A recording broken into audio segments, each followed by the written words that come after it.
Je vous parle d'un temps que les moins de 20 ans ne peuvent pas connaître. Montmartre en ce temps-là accrochait ses lilas jusque sous nos fenêtres et si l'humble garni qui nous servait de...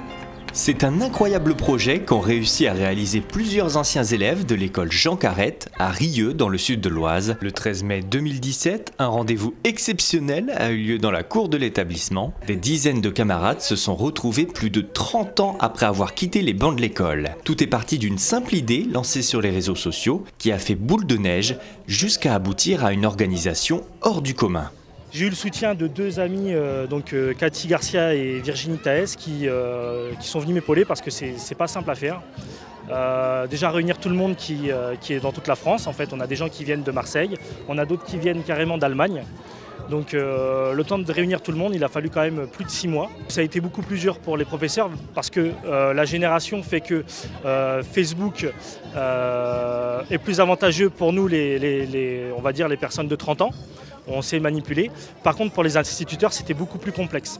Donc on a eu le soutien de Céline Chalois, qui travaille à la bibliothèque aujourd'hui, et qui a fait des recherches, elle, via Internet, et qui a réussi à retrouver Madame Kerwern. Les invités sont donc arrivés au compte-gouttes sur les lieux de l'événement, et bien souvent pas seuls, puisqu'avec les années, les élèves sont bien sûr devenus adultes, mais ont aussi fondé une famille. Mais ce que tout le monde ignorait, excepté les organisateurs, c'est que dans les coulisses de ces retrouvailles, même les professeurs de l'époque étaient là. À la surprise du public, ils ont été invités un par un sur le devant de la scène, de quoi faire remonter de nombreux souvenirs à la surface.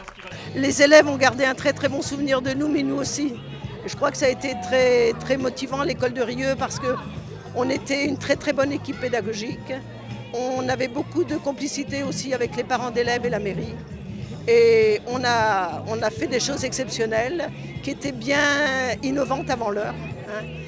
On a fait des classes de neige, on a créé beaucoup de choses, la bibliothèque.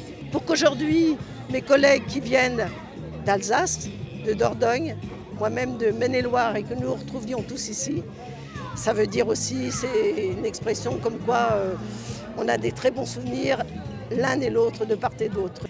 Ça a été des élèves bons et mauvais, mais on essayait d'en faire le maximum.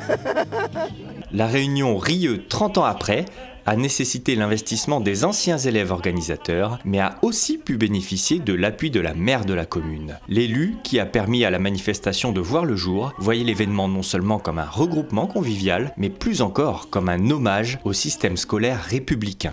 Je crois que l'école est quelque chose qui est la base de notre société, qu'il faut l'encourager, il faut en parler, il faut que tout le monde respecte l'école et voit son rôle dans la société.